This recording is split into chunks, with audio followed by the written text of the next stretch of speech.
क्या तुम नहीं आ रही हो?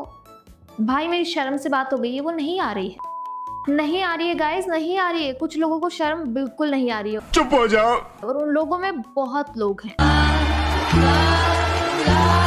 कुछ खुद को बैटमैन मानकर चल रहे हैं, कुछ खुद को पीएम मोदी का इंस्ट्रक्टर, तो कुछ खुद को क्रांति की ज्योति भी समझने लगे हैं। कोई नहीं, इनकी फेक चमक की धुलाई करके बता देते हैं कि क्रांति नहीं बल्कि भ्रांति है जो इनको हुई है। वेलकम बैक टू धुलाई विद प्रतिभा, जहां हम बात करेंगे इस वीक के क्रिंज स्टेटमेंट्स और उनकी हरकतों की।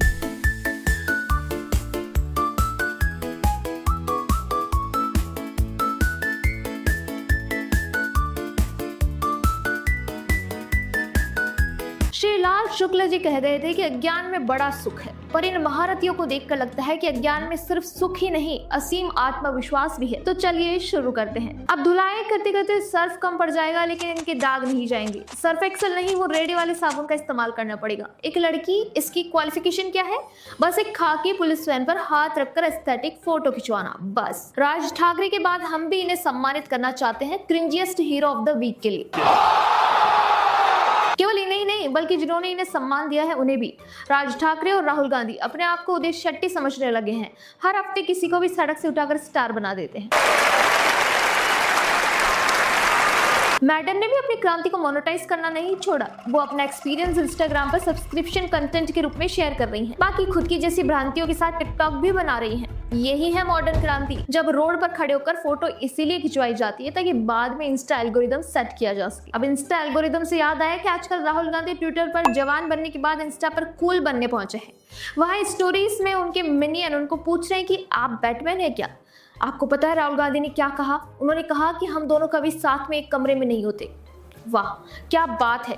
ब्रूस वैन के बाद राहुल गांधी ही डीसी के नए हीरो बने हैं। मैं तो इतना कह सकती हूँ कि the only similarity between Bruce Wayne and Rahul Gandhi is कि ब्रूस वैन भी भारत को नहीं जानते, राहुल गांधी भी। अब वैसे तो अगली धुलाई में किसी और की करती, पर राहुल गांधी है ही ओजी कंटेंट गिवर। आपके लिए मैं पप्पू हूँ। अब वो खुद तो कंफ्यूज है ही, जनता को और कर रहे हैं। उन्होंने अपने कार की पेट्रोल टंकी खोलकर E20 पर ज्ञान दिया कि दाल में कुछ काला है। काली दाल नहीं, आपकी पॉलिटिक्स लग रही है। जिस कार को आप वीडियो में दिखा रहे हैं वो E20 कंपैटिबल है, यानी उसमें E20 फ्यूल डाला ही जा सकता है। अरे फिर भी वो प्रोपेगेंडा कर रहे हैं। अब कोई प्लीज इनको बालक बुद्धि नहीं कहेगा, ये बड़े हो गए हैं, बुद्धि ऐसी ही है। अब धुलाई की बात चली ही है तो आखिर कैसे सौरव दास को छोड़ा जा सकता है? सौरव दास बड़े मुस्कुराते क्रांतिकारी हैं, डरते हैं, धमकी देते हैं, पर मुस्कुराते जरूर हैं। देखिए अभी द पैम्फलेट ने उन पर एक्सक्लूसिव रिपोर्टिंग की तो उन्होंने हमें ही धमकाना शुरू कर दिया। What? हमने बिना डरे और ज्यादा एक्सपोज किया तो अब मुस्कुरा के बहादुर बनने की कोशिश कर रहे हैं। मुस्कुराते चेहरों का यह मतलब नहीं होता कि उन्हें कोई तकलीफ नहीं होती। हसदे चेहरिਆਂ ਦਾ मतलब ये नहीं ਹੁੰਦਾ कि उन्हें कोई तकलीफ नहीं होती। ਉਹਦਾ मतलब ये ਹੁੰਦਾ कि कईयों का मतलब ये भी होता है कि उन्हें कैमरे के सामने अपनी पोल खुलने का डर होता है। अब कॉकरोचों की बात कर ही रहे हैं तो आयशा की दीदी नेहा बोरा की बात कैसे नहीं करेंगे। नेहा बोरा फाइनली डफली बजाने झारखंड पहुंची। उनकी स्ट्रेटेजी देखिए, वो ये है कि वो पहले शांतिपूर्ण चल रहे आंदोलन को ध्यान से देखेंगी, फिर जब आंदोलन बड़ा हो जाएगा तो 14 दिन बाद जाएंगे और भाषण शुरू होने के बाद उन पर स्याही फेंकी जाएगी। मैं ये नहीं कह रही हूँ कि स्याही उन्होंने फेंकवाई थी। खैर, स्याही फेंकने के बाद सीधे आरोप बीजेपी और आरएसएस पर लगेगा और आंदोलन कांग्रेस के खिलाफ होगा, लेकिन इस्तीफा बीजेपी वालों का मांगा जाएगा। साथ ही 4 लाइन आखिरी में बोली जाएगी कि हम याद रखेंगे इंकलाब जिंदाबाद। यही है मॉडस ऑपरेंडी है नेहा बोरा का। नेहा बोरा पर स्याही फेंकी गई, उन्होंने सीधे कहा कि ये आरएसएस ने करवाया है। अच्छा, नेहा जैसे वामपंथियों पर हमेशा स्याही फेंकी जाती है, कभी गोबर नहीं फेंका जाता, क्योंकि गोबर संघी है। आरएसएस खुद संघी होकर तथाकथित रूप से स्याही फेंकवाता है, गोबर नहीं फेंकवाता। नेहा बोरा कहती है कि वो इस स्याही को बैज की तरह पहनेंगी, फिर पुलिस स्याही फेंकने वाले को ले जाती है। कायदे से तो नेहा जी को बैज देने वाले को अपने पास बैठाना चाहिए था।